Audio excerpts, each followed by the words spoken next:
My journey started in a taxi cab in Buenos Aires. I had graduated from Yale Law School, concluded I was never going to be a lawyer, went down to Latin America, and I noticed that taxi driver after taxi driver in Buenos Aires had something in common. They had engineering degrees. And I thought, what are you doing driving a taxi cab? And I would ask these questions, and they would say, well, what else am I supposed to do? I don't want to work for the government. I'd say, no, why don't you become an entrepreneur? You're an engineer. And they would say, a what? And so I realized that there was no word in Spanish or in Portuguese for entrepreneur. So what I did was I started going around to universities and telling stories. This is the era of Netscape and Yahoo and Apple, and I tell the story of Steve Jobs and Steve Wozniak, and I tell it in Brazil and Argentina and Chile. And it didn't really resonate. I tell it in English and Spanish and Portuñol. And one day, a kid walked up to me from Argentina, and he said, you know, Linda, great story, but how does it relate to my life? I live in Latin America. No one is going to give me money to launch my crazy idea, and I don't even have a garage. So I set out to change that, and I found Peter Kellner, who was at Harvard Business School at the time, and I decided to create Endeavor to support high-impact entrepreneurs from emerging markets around the world. And we said, look, there's a gap. So there was private equity. We're going to the same 10 families in these markets. And there was microfinance that was helping if you wanted to create one job at a time. But if you were an innovator with a great idea that could create hundreds, if not thousands of jobs and millions of dollars in revenues and change an industry and change the world, who would you go to get support and mentoring and peer networking? Where could you go? So Endeavor really set out to be that support organization. 14 years later, we operate actually now in 12 countries. We support 580 entrepreneurs from 372 companies. It's actually a little bit more now. These have been screened from 24,000 entrepreneurs. So it's a very high bar to become an Endeavor entrepreneur. And as you see, they generate close to $4 billion in revenues now, over 150,000 jobs. And we now have a goal that within the next 10 years, every place where Endeavor is operating, our Endeavor entrepreneurs will be responsible for 1% GDP in these markets to prove that high-impact entrepreneurship matters. So Scott asked me, as he said, to tell some of my lessons.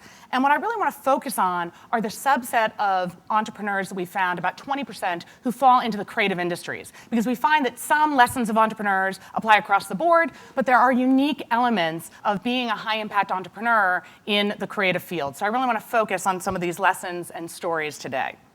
So first, this applies across the board. Are you crazy?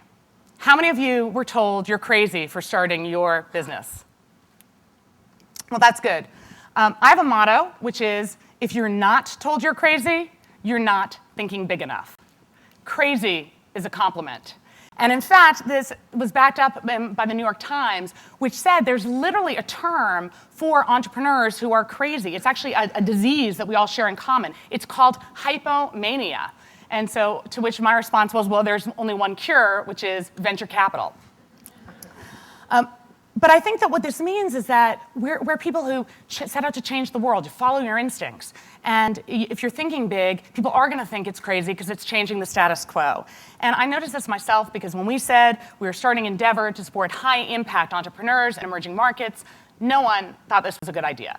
The foundation said, you're not helping the poorest of the poor. And I have ding letter after ding letter saying they would never support an organization that was only helping to build the middle class.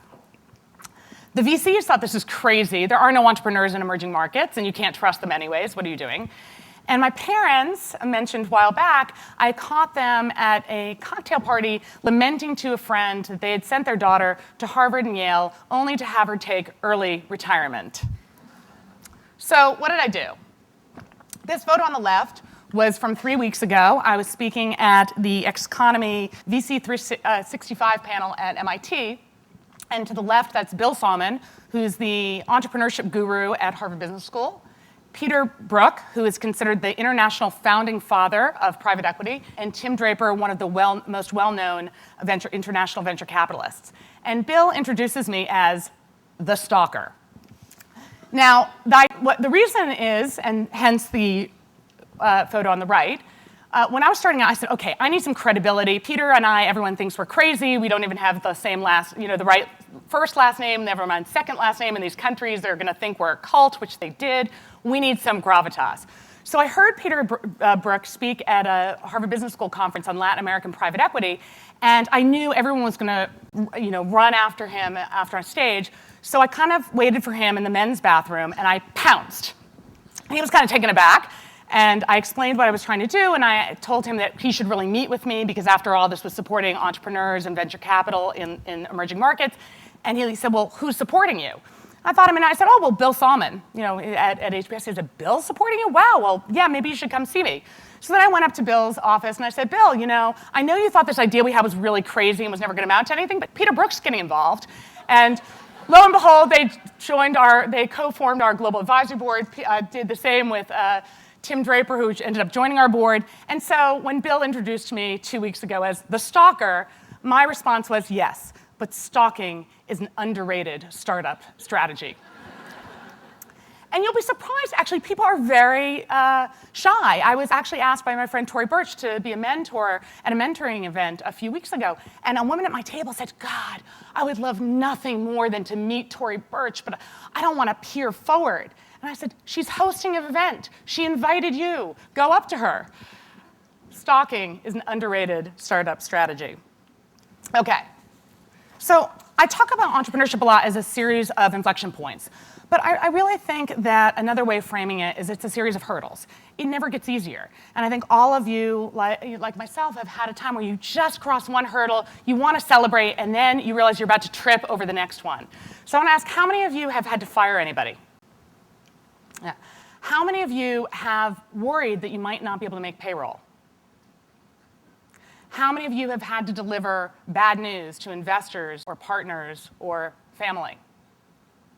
Yeah, it never gets easier. And so I just want you to know what I do when I'm in my dark moments is, first of all, I think back to the Endeavor entrepreneurs who are operating in climates where, apart from the traditional obstacles for entrepreneurship, they have no tolerance of failure. There's been a lot of talk of failure. Failure is not an option. You are banned from your family in some places. In others, you can actually be jailed for bankrupting a company.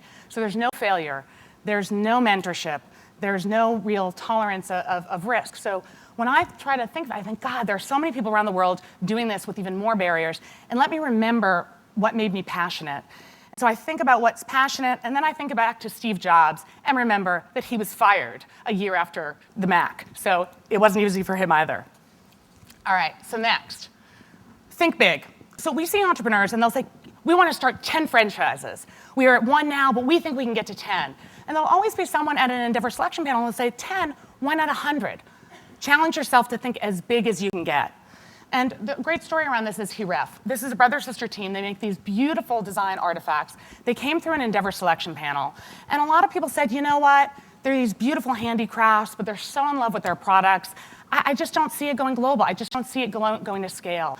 And so we actually rejected Ebru and Guvench, told them to go back, think through their strategy, and when they were ready to think big, Endeavor would go with them. So they did. 2 years later, they came back. They had 2 successful retail stores, multiple revenue streams, 3 distinct business units. So what we did is we put experts in franchising around them. We introduced them to the head of Amazon International. Today, their revenues have increased by 500%. Their margins have increased.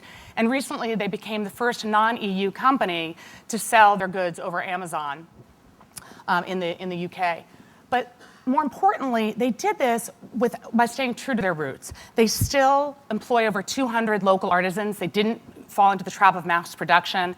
And they still believe in their motto, which is design your culture. So going big doesn't mean abandoning your roots.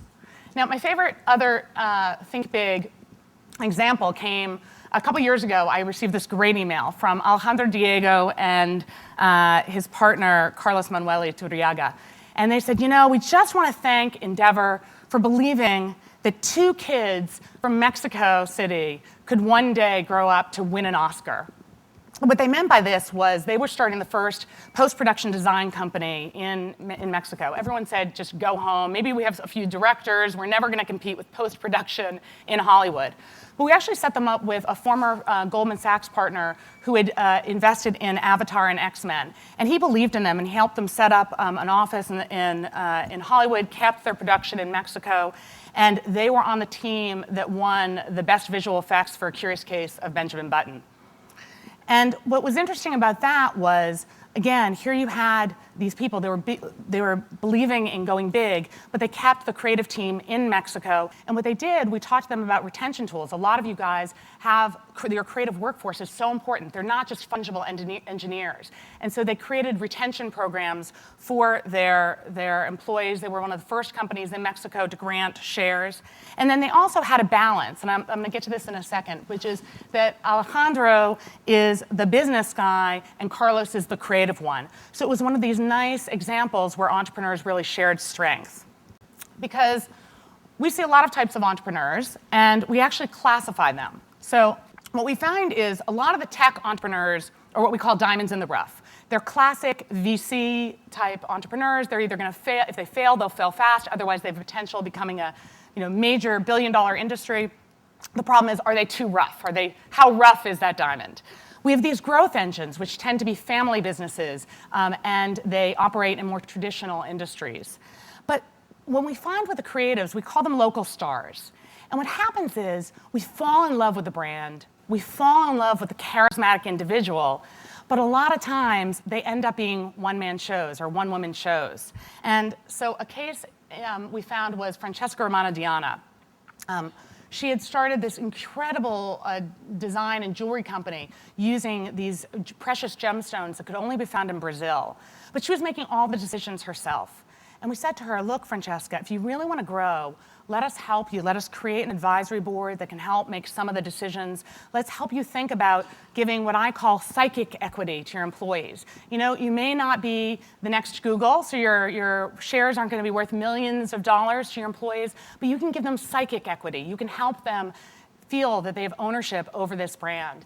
And today, Francesca has over 20 retail stores around the world, from Brussels to Paris to Madrid. Okay. So another lesson, this is actually Andy Warhol. And we get a lot, how do you balance the artistic vision and the bottom line? How do you not lose your soul while also going to scale? So we had a company in Colombia, Dynamo, and they wanted to do two things. They wanted to be a film production company, and they wanted to have all of the creative screenwriting and distribution on the creative side, but they also wanted to create the first private equity film fund in Latin America. So what we did is we helped them actually separate the businesses. So they actually have Dynamo Capital, which is now the first PE fund for film financing in Latin America. And then they have Dynamo Productions, which is their creative wing. And luckily, the entrepreneurs actually split nicely. 2 are on more of the business side and left for the fund. 2 are on more of the creative side. And what it's done, and by the way, the creative side is now creating films that are financed by Dynamo, but by others as well. It's irrespective. And the Dynamo Capital doesn't have to just fund it. It can find other things to fund. So it was a nice sort of split. And the entrepreneurs felt they were having less tension because their roles were structured. So today, they've grown over 300%, and Contracorriente actually won the Sundance Film Festival in 2010. So at Endeavor, we talk a lot about mentorship. And I think that we always think about mentorship as being up or down. And I know that when entrepreneurs come into the network, they really want the best franchise expert or the best person to help them raise capital. And so we spent a lot of time creating advisory boards and thinking about people who've gone before them. But I think one of the things that's so great about conferences like the 99% is that peer mentorship, we find, really is as important, if not more so. Because when you have peers, they've been through it, they get it, you can share all your problems with them. And we had a case just recently of Karabish. These are guys in Jordan. This is Arabic for scribbles. And they're designing these viral animated cartoons over the internet. And we hooked them up with Rubicon, which is a large animation company in Jordan, actually now one of Jordan's most successful companies. And they're now sitting on the advisory board. And so the guys from Karabish were able to help value their intellectual property. They were to help negotiate investments and figure out, again, how to divide the different revenue streams. But even though we've given them some of the top mentors who are actually investors, they found that Rubicon, that talking to people who are peers, who've been through things more recently, are actually adding value in a much more hands-on way. So I hope that all of you, in addition to looking for mentors, will go out and find some peers where you can share your experiences, because we found that that's tremendously valuable. They just, by the way, signed a deal with YouTube for as a premium channel partner. Okay. So I love that this conference is about making things happen, because we also believe that the startups are not the hardest phase. It's taking things to scale. It's reaching that inflection point. It's going over those hurdles. That's what it takes to get to the next level. And so in Brazil, we started a campaign called Bota pra fazer, which means make it happen, although things always sound sexier in Portuguese. Bota pra fazer. This is Michael Dell, who shared his story in one of the clips, and two of our entrepreneurs from a company called Spoleto, the first fast food pasta chain in the country. We met them. They were two guys. It's $3 million. They talked even faster than I do. And today, it's a $200 million franchise. They have 3,500 employees. They've branched out.